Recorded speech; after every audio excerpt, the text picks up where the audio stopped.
जय to everyone. मेरा नाम है अरुण सिंह तोमर और आप मुझे डिफेंस कास्ट के थ्रू जानते हैं। ठीक है। 11 एसएसबी के अटेम्प्ट्स दिए हैं, जिसमें से 4 कॉन्फ्रेंस आउट रहे हैं, 7 स्क्रीन आउट रहे हैं। उनका कुछ निचोड़ मैं आप लोगों को बता रहा हूँ बेसिकली। ठीक है। पहले भी पॉडकास्ट में कवर किया है, लेकिन अब इनको वीडियोस के थ्रू मैं कवर कर रहा हूँ। तो आज का जो टॉपिक रहेगा वो रहेगा कि ग्रुप डायनेमिक्स जो जीटीओ टास्क में रहते हैं, उनकी रियलिटी क्या है। बेसिकली उस ग्रुप डायनेमिक्स के बेसिस पे आपका रिकमेंडेशन होता है या फिर आप कॉन्फ्रेंस आउट होते हैं, क्या होता है एग्जैक्टली आपके सिलेक्शन या रिजेक्शन में उसका क्या रोल रहता है। प्लस अगर कभी डिफिकल्ट ग्रुप आपको मिल जाए तो उनके साथ में कैसे डील करना है, उनको कैसे इन्फ्लुएंस करना है। उनसे भागना नहीं है, बट उनके साथ में डील कैसे करना है, बेसिकली हम लोग आज इसी की चर्चा करने वाले हैं। ठीक है। अब देखो, मैं आप लोगों को ना सबसे पहले तो आप लोगों को ये पता है कि ग्रुप जो रहता है आपका, ग्रुप का काम रहता है सिर्फ और सिर्फ जीटीओ टास्क में। जीटीओ टास्क हो गए और स्टार्टिंग में स्क्रीनिंग के टाइम पे जब हमारा ग्रुप डिस्कशन होता है तब। अदरवाइज आपके इंटरव्यूइंग में ऑफिसर के सामने ग्रुप का कोई काम नहीं होता और ना ही साइक में आपके ग्रुप का कोई काम होता है। ग्रुप की जो परफॉर्मेंस देखी जाती है वो जीटीओ टास्क के दौरान ही देखी जाती है, यानी कि डे 2 एंड डे 3, है ना। तो भाई हमें इस पूरे वीडियो में देखना है कि जीटीओ टास्क में ग्रुप डायनेमिक्स का क्या रोल रहता है, क्योंकि ग्रुप इन्हीं में रहते हैं, है ना। तो सबसे पहले मैं आप लोगों को अपने एसएसबी एक्सपीरियंस के बारे में थोड़ा बताऊंगा ग्रुप डायनेमिक्स के पर्सपेक्टिव से। ये बार बार पिक्चर्स आती रहेंगी, ये बार बार मेंशन आते रहेंगे, क्योंकि ये जो 4 एसएसबी के मेरे अटेम्प्ट्स रहे हैं इनसे ही मैंने बहुत कुछ सीख लिया है। तो फिर मैं इन्हीं में से आपको कुछ एग्जाम्पल्स डिराइव कर करके बताऊंगा कि एग्जैक्टली मैंने क्या सीखा और क्या चीज़ें आप लोग भी मेरी फेलियर से, मेरी गलतियों से सीख सकते। ठीक है। तो बात वही होगी भाई भाई पहला एसएसबी था, फर्स्ट एसएसबी अटेम्प्ट था मेरा। फाइनल ईयर के दौरान की बात है, बैंगलोर में गया था, 12 एसएसबी बैंगलोर। तो अब इस मैं ग्रुप डायनेमिक्स का रोल कैसे प्ले किया। ठीक है। पूरे 2 दिन की जर्नी तकरीबन करके मैं बैंगलोर पहुंचा। वहाँ पर एमसीयू पे काफ़ी सारे कैंडिडेट से मुलाकात हुई। And then in the end हम लोग एसएसबी को देने के लिए सेंटर पहुंच गए। एक दिन रुके आराम से, काफ़ी मस्ती वगैरह हुई।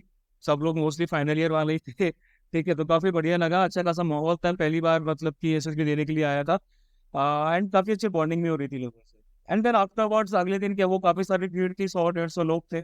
आराम से हमारा स्क्रीनिंग का प्रोसेस हुआ, अलग अलग ग्रुप बने, 12-15 लोगों के तकरीबन ग्रुप बने। एंड देन अच्छा परफॉर्म किया तो मैं स्क्रीनिंग हो गया। काफ़ी खुश था मैं, क्योंकि मेरे ग्रुप में ऑलरेडी 2-3 ऐसे बंदे थे जो काफ़ी अच्छा बोल रहे थे, मतलब कोचिंग वाले बंदे थे बट काफ़ी अच्छा बोल रहे थे वो, बट उनका नहीं हुआ। I don't know what why, लेकिन मेरा हुआ तो काफ़ी खुश हुआ, काफ़ी ज़्यादा कॉन्फिडेंस बूस्टअप हुआ कि भाई अब मेरा कुछ सिलेक्शन हो गया है। अब तो बस वो रिकमेंडेशन मिलने ही वाला है, यहाँ पर जो है प्लस साइन भी लग जाएगा। अब क्या हुआ कि जैसे स्क्रीनिंग हुए हम लोगों को अलग अलग क्वार्टर्स अलाउट कर दिए गए। तो जहाँ पर हम लोगों को अलाउट किए तो वी वर अराउंड 19, हाँ हम लोग 19 लोग थे। 19 में से एक बंदे का कंधा टूट गया था, तो फिर वो बाद में अपना वापस चला गया था। आई डोंट एग्जैक्टली नो किसका टूटा था, आई गेस वरुण का टूटा था शायद।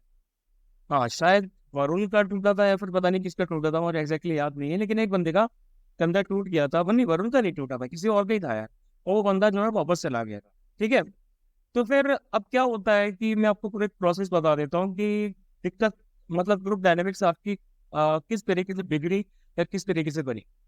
तो हमारे ग्रुप में एक बंदा जो था वो जेएनके को बिलोंग करता था। ठीक है। आप लोग आइडेंटिफाई कर सकते हैं, मैं किसी का नाम नहीं लूंगा। बंदा जेएनके को बिलोंग करता था और वो पढ़ता था कुरुक्षेत्र यूनिवर्सिटी में। ठीक है। तो जब फ्रेश वगैरह होने के बाद में मैं देखा तो मेरे रूम में कोई नहीं है, मैं गया बगल वाले रूम में, एकदम बैठक जमी हुई है, सारे के सारे लोग बैठ के बातचीत कर रहे हैं, डिस्कस कर रहे हैं। उन लोगों ने मुझे भी इनवाइट किया कि दोनों साहब ये बैठिए, मैं भी बैठ गया। अब ये जो बंदा था ये कश्मीर वाला, इसकी कहानियां स्टार्ट हो गई about atrocities of Indian army, कि इंडियन आर्मी किस तरीके से अत्याचार करती है, किस तरीके से बच्चों को पॉइंट ब्लैंक पे मारा गया, किस तरह बचपन के दोस्तों को पॉइंट ब्लैंक पे मारा गया है, ऐसा है वैसा है, फलाना है ढिमाता है। And I want to know that कि ये हुर्रियत का जो नेता था अपने गिलानी, उसके साथ किसी रिलेशन में, रिलेशन मकसद थी ये गिलानी इसको शायद मौसा वोसा ऐसे कुछ लगता था, और ये बंदा कुरुक्षेत्र यूनिवर्सिटी में शायद पढ़ रहा था। एंड एथलेटिक बंदा था, काफी लंबा था, पर्सनैलिटी भी अच्छी थी। एंड बोलने चलने का तरीका भी काफी बढ़िया था। तो काफी सारे के सारे मैक्सिमम जो कैंडिडेट्स थे वो सारे के सारे उसको आसपास घेर के बैठे हुए थे, and they were synthesising with him कि भाई हाँ तुम सही बात बोल रहे हो, बहुत बढ़िया बात बोल रहे हो, हाँ ये तुम बात बोल रहे हो। इवन इसमें से एक बंदा ऐसा भी था जो कि क्या बोलते हैं ऑलरेडी रिकमेंड हो चुका था, वो ओटीए को ड्रॉप करके आया था। ओटीए मतलब कि गया जो थी इसको ड्रॉप करके आया था, उसकी कुछ चोट वगैरह लगी थी, कुछ मेडिकल कंडीशन थी, इसकी वजह से। तो वो बहुत ज्यादा सिंपैथाइज कर रहे थे इनके साथ में कि भाई हाँ नहीं यार ऐसी बात है वैसी बात है। बट जब मैंने 2-4 मिनट बातें सुनी तो फिर मैंने पॉइंट्स उठाने स्टार्ट कर दिए। और पॉइंट फिर उठाए गए वो आपके 1947 से स्टार्ट किए गए, इंस्ट्रूमेंट ऑफ एक्सेप्शन से लेके अभी तक की बात की जाए उन सब की बात की गई। मेरे पापा भी आर्मी में मतलब कि आरआर वगैरह में पोस्टेड रहे थे, तो मैंने उस बेसिस पे बहुत सारे क्वेश्चंस उठाए। मतलब कि हर एक जो क्लेम उसका था, लाइक ये जो कश्मीर वाला क्लेम रहता है ना मोस्टली कि प्लेबिसाइड वाला, है ना, प्लेबिसाइड वाला जो आपका क्या बोलते हैं पॉइंट उठाया जाता है, मैंने उसको भी बोला कि भाई ये आपकी ओरिजिनल कंडीशन क्या थी, अभी क्या कंडीशन है, डेमोग्राफिक चेंजेस है, ऑल सॉर्ट ऑफ थिंग्स, सब चीजों पर डिस्कशन हुई। और मैं थोड़ा एग्रेसिव हो गया। मैं एग्रेसिव हो ही जाता हूँ क्योंकि ये चीजें बर्दाश्त नहीं होती। सबसे ज्यादा तो दिक्कत वाली चीज मुझे लग रही थी वो ये कि यार ये बंदों में से कोई भी बंदा इस चीज को रिफ्यूट नहीं कर रहा था, जबकि इनमें से भी एक बंदा जो था वो आपका कश्मीरी पंडित भी था। ठीक है, एक बंदा इनमें से जो था वो ऐसा था कि वो कश्मीरी पंडित था, एंड डिस्पाइट ऑफ दैट आप उसके भी नाम से आइडेंटिफाई कर सकते हैं। मैं किसी का नाम नहीं लूंगा, आप ये नाम से आइडेंटिफाई कर सकते हैं। आप यहाँ कश्मीरी पंडित को भी आइडेंटिफाई कर सकते हैं, आप यहाँ उस दूसरे कश्मीरी बंदे को भी आइडेंटिफाई कर सकते हैं जो गिलानी के रिश्तेदार था, और तीसरे बंदे को शायद आप आइडेंटिफाई ना कर पाए जिसकी मैं बात कर रहा था जो ओटीए से ड्रॉप आउट था। तो ये एक तरीके की चीजें चल रही थी, वो भी बैठा बैठा सुन रहा था, एंड ये लोग अपना प्रोपेगेंडा फैला रहे थे, बाकी सब लोग आराम से चिल होकर एक्सेप्ट कर रहे थे, लेकिन मुझसे वो चीज़ बर्दाश्त नहीं हुई। तो मैं थोड़ा एकदम एग्रेसिव मोड में आ गया, लड़ाई वाली कंडीशन क्रिएट हो गई और सब लोगों का कहना था कि भाई तोमर भाई बैठो बैठो बैठो। फिर इन दी एंड क्या हुआ, सब कुछ डिस्कशन हुआ, मुझे भी रियलाइजेशन हुआ कि नहीं भाई ये नहीं होना चाहिए था, ग्रुप डायनेमिक्स बिगड़ जाते हैं, जो इंप्रेशन क्रिएट होना चाहिए था वो नहीं होता, और वो एक आप अलग थलग हो जाते। और फिर वो लड़ाई वहां पर आपस में हैंडशेक वगैरह करके खत्म कर लेगी। बट वो ना एक एक ग्रुप डायनेमिक्स उस टाइम पे अलग हो गए क्योंकि मोस्टली लोग उसके साथ सिंपैथाइज कर रहे थे, and they were in favour of him कि भाई हाँ यार बंदा सही बोल रहा था। लेकिन वही है ना कि वो मेरे पॉइंट्स को अभी तक वैलिडिटी नहीं दी जा रही थी। I don't know why. ठीक है, क्योंकि मेरे ख्याल से ये हम लोगों की आदत होती है कि भाई हम वैलिडेशन मांगते हैं दूसरों से, है ना। बंदे ने विक्टिम कार्ड प्ले किया तो भाई हमने विक्टिम कार्ड के बेसिस पे उसको सहानुभूति दे दी। लेकिन मेरे जो लॉजिकल क्वेश्चंस पूछे गए थे उनको मतलब एड्रेस नहीं किया गया। बट मैंने इतना सोच ठीक है भाई लेट इट बी, मुझे इतना ज्यादा कुछ रिश्तेदारी निभाने नहीं आना है यहाँ पे, मुझे अपना एसएसबी देने के लिए आना है, मेरा पहला एसएसबी था। ठीक है, और लेकिन सबसे जो बड़ी बात मुझे कचोट रही थी वो ये थी कि मैंने था कि इस तरह के सब्सटेंस आता है क्या एसएसबी में, क्या इस तरह के कैंडिडेट आते हैं कि जो मतलब कि बंदा, और दूसरा ये बंदा इंडियन नेवी ज्वाइन करने के लिए आया है एंड ये इंडियन आर्मी की बुराई कर रहा है और बाकी सब लोग सुन रहे हैं। जो बंदा दूसरा जो है ओटीए गया से ड्रॉप आउट है वो भी आर्मी के खिलाफ बातें सुन रहा है, मतलब इस तरह की चीजें हो रही थी। और इनमें से कोई भी बंदा वो उसको अपोज नहीं कर रहा था, लॉजिकल पॉइंट्स लेके नहीं आ रहा था कि भाई नहीं तुम गलत बोल रहे हो।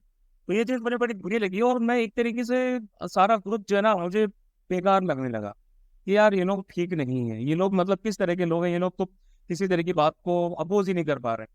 ठीक है, फिर बाद में जो कश्मीरी पंडित वाला बंदा था वो मेरे पास आया, उसने बोला कि अरुण भाई तुम बात सही बोल रहे हो, लेकिन मैं लड़ाई दंगा नहीं चाहता, मैं ये नहीं चाहता, मैं वो नहीं चाहता, मैं शांति से रहना चाहता हूँ वगैरह वगैरह, इसीलिए मैंने कुछ नहीं बोला। मैंने कहा गलत बात है, बोलना चाहिए, ऐसा नहीं होना चाहिए कि कोई भी अगर प्रोपेगेंडा फैला रहा है तो अगर आप उसके बारे में कुछ बोल ही नहीं रहे हो तो बोलना चाहिए, बात आई गई होगी। लेकिन फिर जब जीटीओ हमारा स्टार्ट हुआ तब से वो जो एलिनेशन है ग्रुप से वो मुझे लगने लगा, है ना। सबसे पहली बात तो ये भी थी कि मेरा फर्स्ट टाइम था तो जीटीओ के बारे में मुझे बहुत ज्यादा नॉलेज नहीं थी। साइक और इंटरव्यू की प्रैक्टिस में बुक्स और बाकी सब करके आया था, इंटरनेट इतना ज्यादा प्रोमिनेंट नहीं हुआ था कि मुझे पता चलता कि भाई कैसे वगैरह करते हैं। बिना कोचिंग के जितना पॉसिबल था उतना मैंने किया, but it was not a good attempt, इतना अच्छा नहीं किया मेरा जीटीओ जैसे जाना चाहिए। यहाँ पर ग्रुप डायनामिक्स स्टार्टिंग में बिगड़ चुके थे जो कि जीडी और जीपी में फर्दर रिफ्लेक्ट हुए। ठीक है, वो आपका देखने को मिल गया। अब उसके बाद नेक्स्ट आता है मेरा second attempt, that is eleven SSB Allahabad.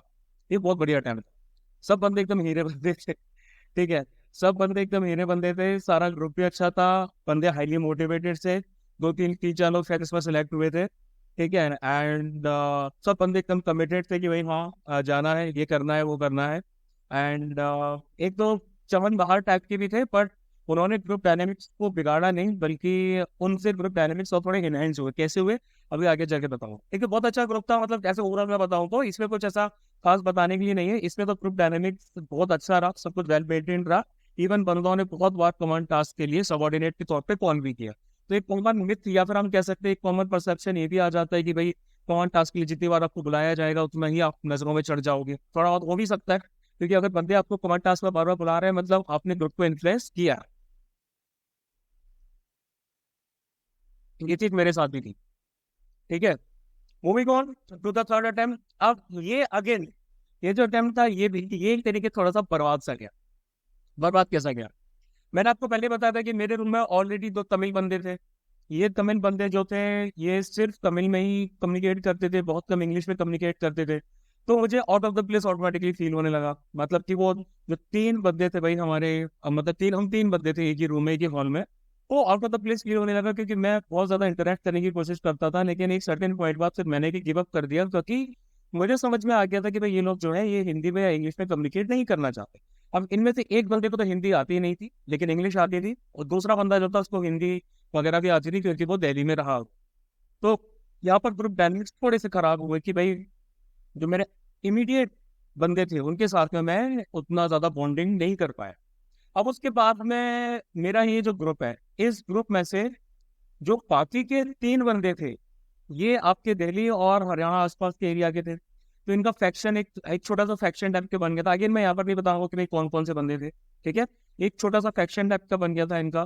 तो वो एक फैक्शन बन जाता है ना। वो हमारा क्या होता है बेसिकली, एक फैक्शन बन जाता है। इसकी स्टार्टिंग आप क्या कर सकते हैं, इसकी स्टार्टिंग मतलब ये लोग ऑलरेडी एमसीयू में मिल चुके थे। देखो मोस्टली क्या होता है कि एक फैक्शन टाइप का बनता है। फैक्शन वाला पॉइंट वैसे मैं आपको बाद में बताऊंगा, लेकिन ये होता है कि जब भी बंदे आपके एमसीयू वगैरह पे मिल जाते हैं, जब उनको पता चलता है कि वो सेम कॉलेज से बिलोंग कर रहे हैं, सेम यूनिवर्सिटी से या सेम एरिया से हो रहे हैं, तो एक एफिनिटी टाइप की डेवलप हो जाती है। फिर उसके बाद में जो बंदा आता है वो उतना ज्यादा जल्दी ग्रुप में इंक्लूड नहीं कर पाता या फिर अपना इन्फ्लुएंस क्रिएट नहीं कर पाता। बहुत हाई हैविली इन्फ्लुएंस उसको होना चाहिए होता है, तब जाके वो ग्रुप में अपना इम्पैक्ट क्रिएट कर पाता है। अब सीडीएस की खूबसूरती ये थी कि ग्रुप साइज होता था बहुत ज्यादा कम, 60 से लेके 100 बंदों के बीच की रिपोर्टिंग होती थी। ठीक है, स्ट्रॉन्ग कैंडिडेट्स आपको स्टेशन पे मिलते ही पता चल जाता था कि स्ट्रॉन्ग कैंडिडेट है कि नहीं। और ज्यादातर जिन स्टूडेंट्स को आप स्ट्रॉन्ग कैंडिडेट मानते थे वो बंदे क्या होते थे, वो जनरली आपके साथ में स्क्रीनिंग क्लियर कर लेते थे। ठीक है, ऐसा होता था, मेरे साथ तो ऐसा हुआ है। तो फिर ये था कि एक फैक्शन टाइप का बन गया है, इनके डिस्कशन भी आपस में हो रहे हैं कॉलेज के आसपास की दुनिया के, दिल्ली एनसीआर के, बाकी सबके। और उसकी वजह से भी जो बंदा उस टाइप के माहौल में नहीं रहा है वो out of the place feel करेगा।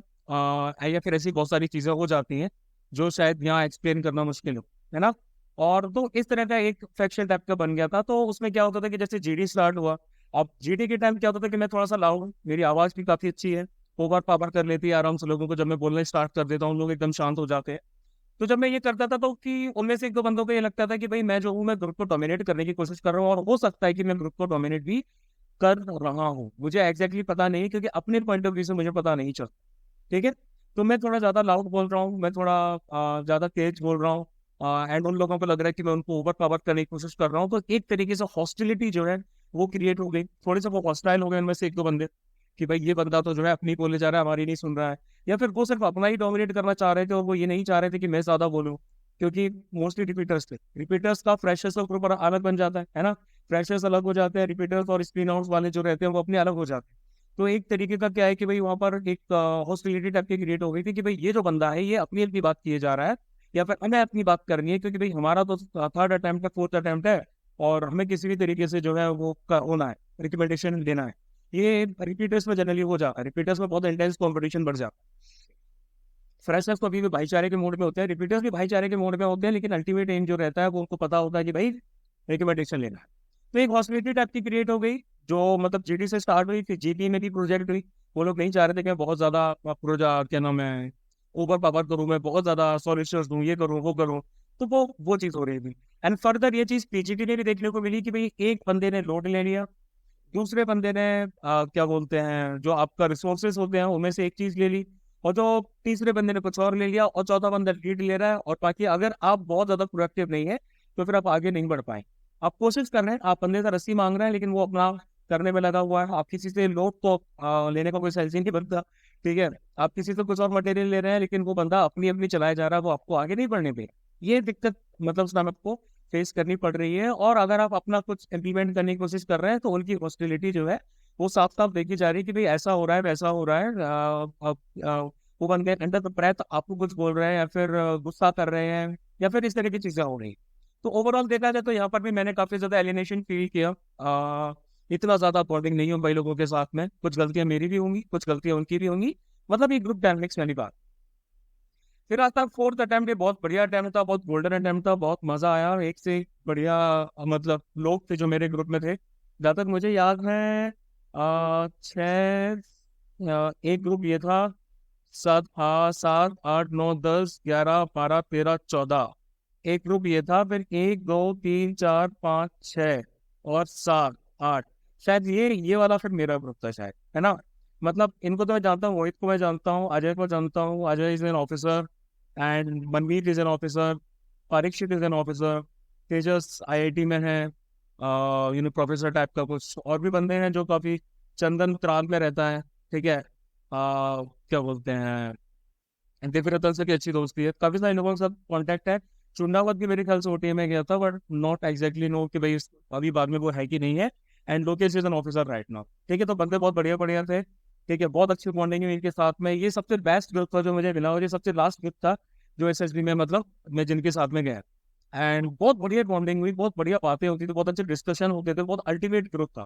कमांड टास्क में मुझे जो है 7 8 बंदे थे, 8 बंदों में से एक तो मेरा ही हो गया, मेरा है छोड़ दिया जाए और एक और बंदे का छोड़ दिया जाए शायद। मेरे ख्याल से 7 बार मुझे बुलाया गया, अपना छोड़ के मुझे बाकी समय जो है कॉल दिया गया था कि भाई आप आइए सबऑर्डिनेट के तौर। तो उससे यू कैन इमेजिन कि किस तरह का जो है मुझे क्या बोलते हैं रेफरेंस मिल रहा था, मतलब एक इन्फ्लुएंस जो है मेरा क्रिएट हो चुका था। एंड बगल वाले ग्रुप वाले बंदे बार बार सुन रहे थे chest number 17, chest number 17, chest number 17। तो दे वाला कि भाई ये बता क्या करना है। अल्टीमेटली रिकमेंडेशन नहीं हुआ, उसकी कहानी कभी और, लेकिन उस टाइम पे मुझे काफी स्ट्रॉन्ग इंक्लिनेशन थे कि रिकमेंडेशन हो जाए। तो इसमें ग्रुप डायनेमिक्स ने मुझे बहुत बहुत कुछ सिखाया, मुझे एनहेंस भी किया। रिकमेंडेशन नहीं हुआ वो शायद कुछ और भी रीजंस हो सकते थे, लेकिन इससे मुझे लग रहा था कि मेरा हो जाए। ये एक बेसिक चीज थी जो मैंने आप लोगों को बताया, ठीक है। अब चलो मैं आप लोगों को बताता हूँ कि भाई टेक्निकल पॉइंट ऑफ व्यू जो है आपका, ठीक है, वो ग्रुप डायनेमिक्स में कैसे वर्क करता है। देखो, ग्रुप डायनेमिक्स आपकी या फिर आपका जो इन्फ्लुएंस है दूसरे कैंडिडेट पे, वो उसी मूवमेंट से स्टार्ट हो जाता है जिस मूवमेंट पे आप उन लोगों से रेलवे स्टेशन पे मीट करते हैं, ठीक है। मयंक मयंक मुझसे बाद में दोबारा मिला था, इससे पहले भी मयंक जो है वो मेरे ग्रुप में ही था, उसके बाद में मुझे नेक्स्ट टू नेक्स्ट अटेम्प्ट में भी मिला था। तो ये तो पीएफएस भी देहरादून का है, रेलवे स्टेशन पे सुबह सुबह चाय पीते हुए। तो जैसे ही रेलवे स्टेशन पर बंदों से मिलते हो, अपने टर्नआउट, अपने गेटअप, अपनी बातचीत, अपने कॉन्फिडेंस, इन सबसे आप एक इन्फ्लुएंस क्रिएट कर देते हो, ठीक है। प्लस जिन लोगों से आप सबसे पहले मिलते हो, ये टेंडेंसी हम लोगों के अंदर होती है कि हम लोग उन्हीं के साथ स्टिक करते हैं, चाहे वो बंदे स्क्रीन इन हो जाते हैं उसके बाद भी हम उन्हीं की तरह उन्हीं के साथ एक ग्रुप वगैरह बना लेते हैं। अगर वो हमारे ग्रुप में आ जाते हैं देन वेल गुड, ये अच्छी बात है। और अगर नहीं आते हैं तो फिर कोई दिक्कत ही नहीं, क्योंकि फिर तो ग्रुप डायनामिक्स का कोई रोल नहीं है। लेकिन ऐसे जनरली एक दो बंदे हो ही जाते हैं जो आपको रेलवे स्टेशन पे मिलेंगे या फिर स्क्रीनिंग में खाने के दौरान या फिर किसी और टाइम पे आपकी आपकी इनकी दोस्ती हो जाती है। एंड देन क्या होता है, इन्फ्लुएंस आपका क्रिएट हो जाता है और आप ग्रुपमेट्स बन गए तो बहुत अच्छी बात हो जाती है, ठीक है। तो ये पॉइंट आपका यही से स्टार्ट होता है कि जब आप दूसरे कैंडिडेट से मिलना स्टार्ट कर देते हैं तो आप एक इन्फ्लुएंस क्रिएट कर लेते हैं, ठीक है। स्क्रीनिंग के बाद में फिल्ट्रेशन स्टार्ट हो जाता है ना, कि भाई जो बंदे नहीं हो पाए वो अपने चले गए, बाकी के बंदे जो है वो स्टिक कर गए। अब आप लोगों का आपस में इंटरेक्शन और बहुत ज्यादा बढ़ता है। आप फलाने बंदे से पूछते भाई तुम किस स्टेट से हो, तुम किस सिटी से हो, तुम किस कॉलेज से हो या फिर किस चीज से हो, है ना। तो एक तरह का रीजनलिज्म जो है वो यहाँ पर प्ले करता है, ये हर जगह होता है। तो मेरे रीजन के बंदे हो तो ऑटोमेटिकली बात हो जाती है, तुम मेरे कॉलेज के हो तो मेरी यूनिवर्सिटी के हो, सेम तुम एलसीसी की क्या बोलते कमांड के हो या फिर किसी और जगह के हो, तो फिर क्या होता है ऑटोमेटिकली एक फेमिलियरिटी आ जाती है, एफिनिटी डेवलप हो जाती है और लोग प्रेफरेंस उनको देना स्टार्ट कर देते हैं। लेकिन इससे होता है क्या है कि इससे कुछ कैंडिडेट के लिए चीजें आपकी बिगड़नी स्टार्ट हो जाती है ना। कुछ कैंडिडेट्स के लिए चीजें आपकी स्पॉइंग हो जाती है, क्योंकि यहाँ तो आपके ऑलरेडी कुछ ग्रुप्स बन चुके हैं, लोग आपस में काफी ज्यादा डिस्कशन कर रहे हैं, लोग एक दूसरे के साथ चीजें शेयर कर रहे हैं। लेकिन इनमें से अगर कोई एक ऐसा बंदा फंस जाए जो कि उसको बिलोंग नहीं करता, जो ना तो उस कॉलेज को बिलोंग करता हो, ना उस एनसीसी कमांड को बिलोंग करता हो, ना यूनिवर्सिटी को, ना स्टेट को, जो अलग से आया हो, थोड़ा बहुत एम्बीवर्ट या इंट्रोवर्ट हो तो उसके लिए मुश्किल हो जाएगा इन लोगों के साथ में बातचीत करना, इन लोगों के साथ में चीजें डिस्कस करना, क्योंकि कुछ कॉमन ही नहीं है। उनको उसको नहीं पता भाई नॉर्थ कैंपस में साउथ कैंपस में क्या हो रहा है, उसको ये नहीं पता कि नॉर्थ और साउथ कैंपस है क्या। ठीक है, वो उनको नहीं पता कि कौन चाय सुट्टा के कौन कौन से भाई आपके पॉइंट है क्या नहीं, उसको नहीं पता। तो वो उतना ज्यादा इन लोगों के साथ में कन्वर्सेशन में इन्वॉल्व नहीं हो पाता और लेफ्ट आउट हो जाता है। कहीं ना कहीं वो लेफ्ट आउट फील करता है और वो हो भी जाता है। ठीक है, तो ये चीज हो जाती है। अब इसके बाद क्या होता है कि जैसे कि हम बात करें कि डे 2 और डे 3 को बेसिकली, सॉरी डे 3 और डे 4 को क्या होता है, जो हमारे क्या बोलते हैं GTO 1 और GTO 2 डे होते हैं।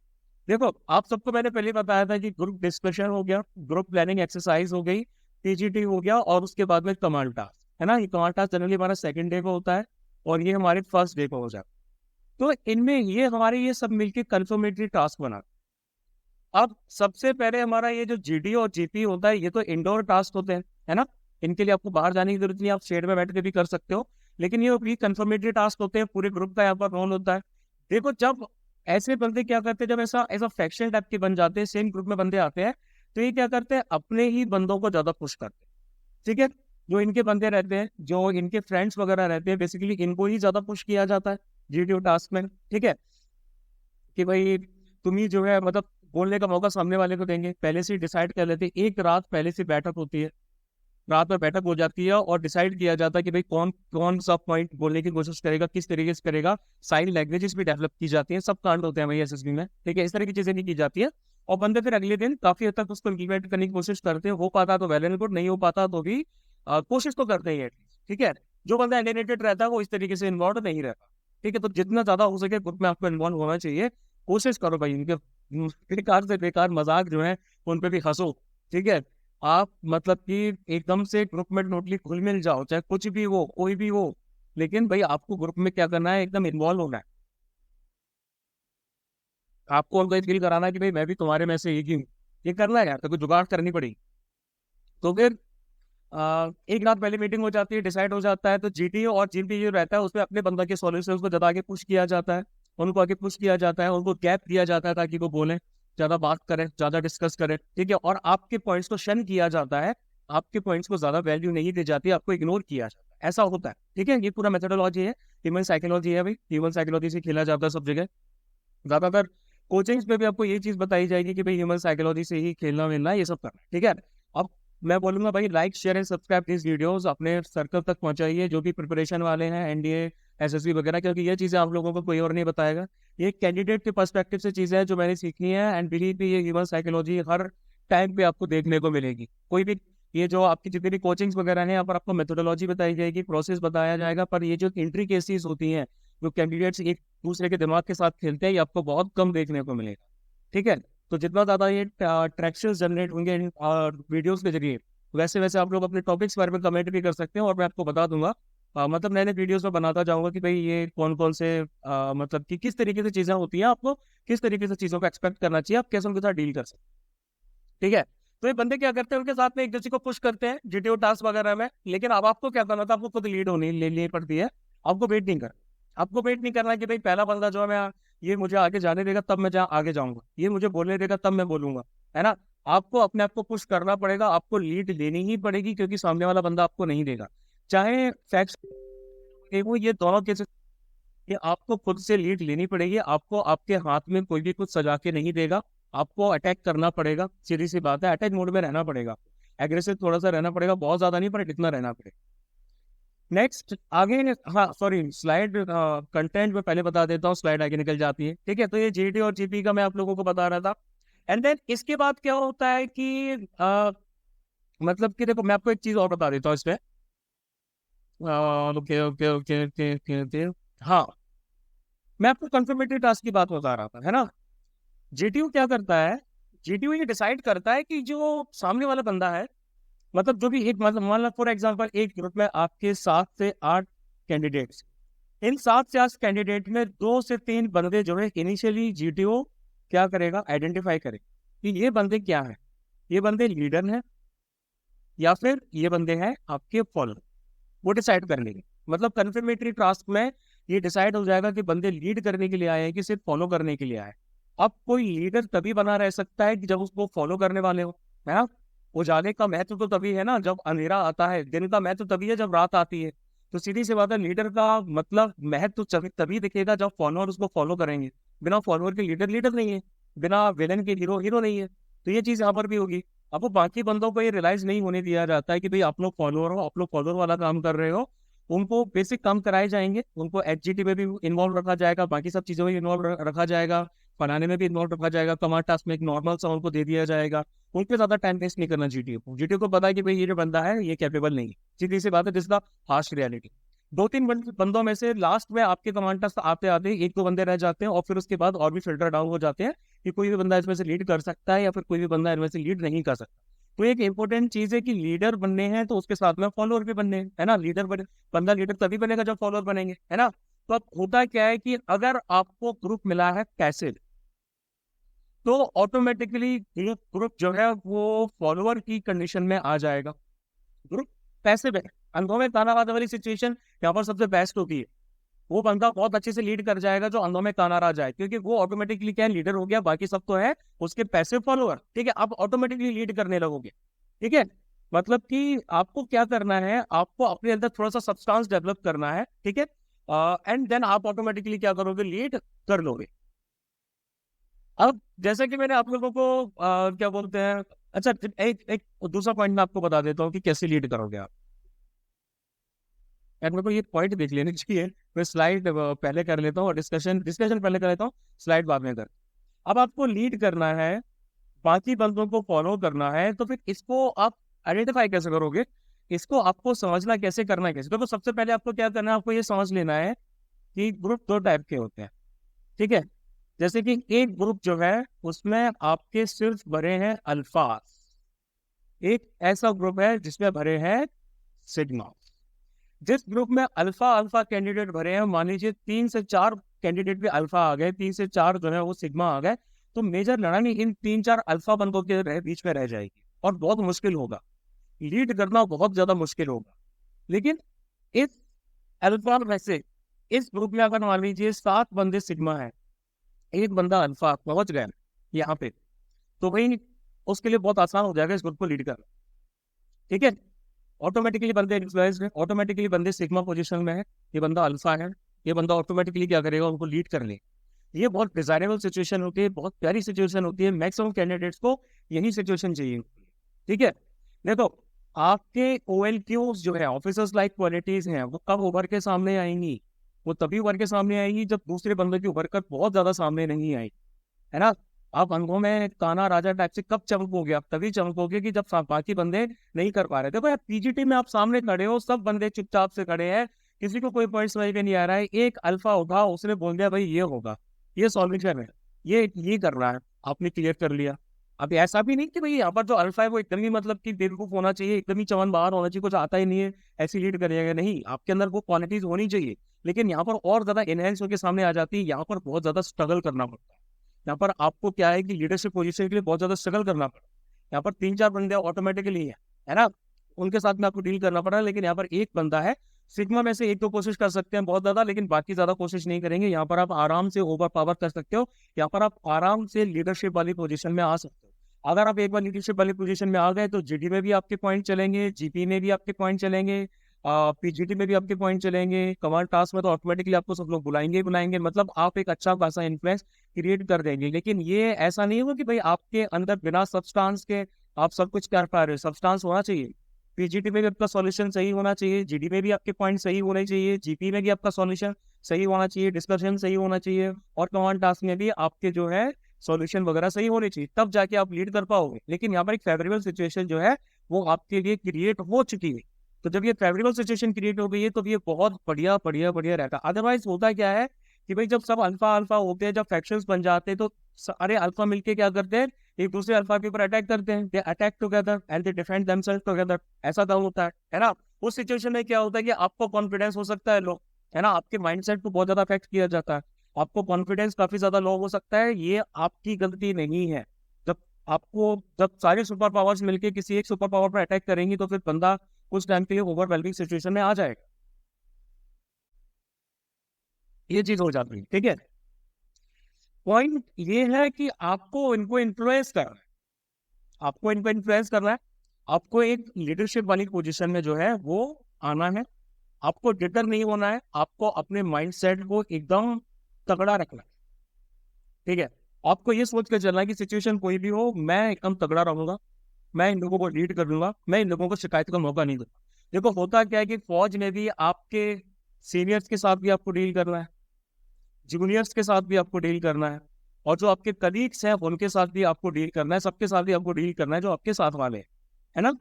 कंफ्लिक्टिंग आर्ग्यूमेंट्स भी आएंगे, सीनियर कुछ और बोल रहा है, जूनियर कुछ और बोल रहा है, कलीग्स बात नहीं मान रहे हैं, है ना, लेकिन आपको तो उनको सबको समझाना है।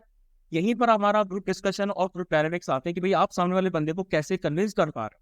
पावर ऑफ कन्विंसिंग आ रही है ना कि भाई आप कैसे सामने वाले बंदे को कन्विंस कर पा रहे हो, कैसे आप उसको समझा पा रहे हो कि भाई मेरा पॉइंट ऑफ व्यू ये है, मेरी बात ये है, मेरी बात सुनो, मेरा सॉल्यूशन क्यों सही है, क्यों ऐसा है, क्यों वैसा है। ये सब चीजें आपको बतानी है ना, मतलब आपको उनको इन्फ्लुएंस करना है, आपको उनको खुद को इन्फ्लुएंस नहीं होने देना। यही है कि स्ट्रॉन्ग माइंडसेट प्रोजेक्ट करता है, बताता है कि आप लीडर वाली पोजीशन में हो कि नहीं हो, ठीक है। ये आप घर पे डेवलप नहीं कर सकते कि आप सोच रहे हैं कि भाई मैं घर पे बैठ के एसएसबी की प्रिपरेशन करके डेवलप कर सकता हूँ, नहीं। इसके लिए आपको आउटसाइड वर्ल्ड में जाना पड़ेगा, आपको ऑफिस में जाके 10 बंदों के साथ भिड़ना पड़ेगा, आपको कॉलेज वगैरह जो है, आपको कॉलेज में भी जाके 10 बंदों से भिड़ना पड़ेगा, मतलब कि उनसे आपको कन्फ्लिक्ट भी होंगे, बातचीत भी होगी, अपने पॉइंट को सामने भी रखना पड़ेगा, भागना नहीं है सिचुएशन से, डील करना है लोगों के साथ में, ठीक है। तो उनके साथ आपको डील भी करना पड़ेगा, चाहे ऑफिस हो, चाहे वो कॉलेज हो, चाहे वो सब्जी मंडी में सब्जी ले रहे हो, या किसी और जगह पे भी है, आप कहीं पे भी खड़े हो, आपके आसपास जो लोग हैं, कहीं पे भी आप जा रहे हो, लोगों के साथ बात करो, इंटरेक्ट करो, उनको समझाओ,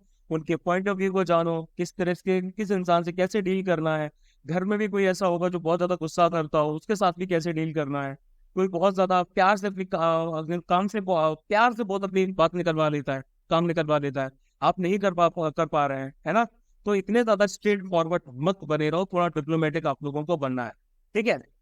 जितना ज्यादा इंटरेक्ट कर पा रहे हैं, जितनी ज्यादा डिफरेंट सिचुएशंस में आप लोग होंगे, उतना ज्यादा ही आप ऐसी सिचुएशंस के साथ में एसएसबी में डील कर पाएंगे। उनके साथ में डील करना है आपको, क्राइसिस को मैनेज करना है, पूरे पैक को आपको लीड करना है, और एल्स आप क्या रहेंगे, एक मतलब कि उस पोजीशन पे नहीं पहुंच पाओगे। अब जिस पोजीशन पे आप एसएसबी में जाना चाह रहे हैं कि भाई मैं रिकमेंडेशन वगैरह मुझे मिल जाए, मतलब एक लीडर जो रहता है वो काफी ज्यादा काम रहता है ना, शांत दिमाग का रहता है भाई, कि भाई मुझे जो है, मुझे तो शांत रहना है, मैं तो मतलब कि इसी तरीके से मैनेज करूंगा चीजों को, मुझे अपने दिमाग को ठंडा रख, ये हो, ठीक है। मतलब कि ये ग्रुप डायनेमिक्स का रोल होता है, पूरा ग्रुप डायनेमिक्स। और भी मेरे ख्याल से स्टेज 1 में तो आपका स्क्रीनिंग रहता है, रहता ही रहता है जब आपका ग्रुप डिस्कशन होता है। उसके अलावा ग्रुप डे 2 हो गया आपका, डे 2 का मैंने आपको बता ही दिया, डे 3 का जो है वो भी मैंने आपको बता दिया। बस इतना ही रहता है, मतलब कि ग्रुप डायनेमिक जो रहता है यहाँ पर। और भी बहुत सारे फैक्टर्स आ सकते हैं, बहुत सारे टेक्निकल पॉइंट्स आ सकते हैं, but this is from my perspective, जो कि कुछ एसएसपी दे चुका है, उसके बेसिस पे मैं आपको ये नहीं बोला कि भाई आपको फॉलो कर रहे हैं, ये एक नॉर्मल सी जनरल मेरे परसेप्शन है, मेरा क्या बोलते हैं ऑब्जर्वेशन जो मैंने की है, जो शायद गलत भी हो सकती है, सही भी हो सकती है, ठीक है। और मेरे ख्याल से जहाँ तक मैंने कई लोगों से इंटरेक्ट किया है, मेरी एडवाइस को फॉलो करके एक्चुअली में बहुत सारे लोग रिकमेंड भी हुए हैं। मैंने कोई कोचिंग वगैरह नहीं दी है, लेकिन डिस्कशन के तौर पर ये सारी चीज़ें बताई है, तो कई सारे लोग इनको फॉलो करके रिकमेंड भी हो चुके हैं। But it totally depends on कि भाई आप किस तरीके से परसीव कर, ठीक है। ये कोई टेक्निकल एडवाइस नहीं है, ठीक है। एंड इन द एंड मैं आप लोगों को बता दूं कि CDS 1 2025 का जो बैच है, इसका नाम है बसंतर, ठीक है। बसंतर 1 बैच आपका लॉन्च हो चुका है, आपके रजिस्ट्रेशन कर सकते हैं 8839961158 पर। आप DM कीजिए व्हाट्सएप पे, मैं आपको कोर्स की डिटेल्स भेज दूंगा, ठीक है। एंड बैच जो हमारा है ये 1 अक्टूबर ऑनवर्ड स्टार्ट हो जाएगा, बैच है। एंड चाहते ही है 6 बार वही मैंने CDS निकाला है, 5 बार FCAT भी निकाला है, काफी टाइम से पढ़ाता भी आ रहा हूँ। एंड मतलब इतना ही कहना था। CAPF का बैच जो है उसके एनरोलमेंट भी चालू है। अगर आपको CAPF के 5-6 महीने का जो बैच है, उसके लिए अगर आपको 2025 के लिए प्रिपरेशन कर रहे हैं, तो फिर आप उसमें भी इनरोल कर सकते हैं, CDS वाले बैच में भी इनरोल कर सकते हैं, जो भी आपकी मर्जी है, जिसमें भी आप करना चाहें, आप इस नंबर पे DM कर सकते हैं, आपको डिटेल सारी की सारी मिल। एट प्लीज डू समय बहुत होता है इन वीडियोस के लाइक शेयर एंड सब्सक्राइब की चैनल को ग्रो करने के लिए। और बस इतना ही कहना था। जय टू यू ऑल।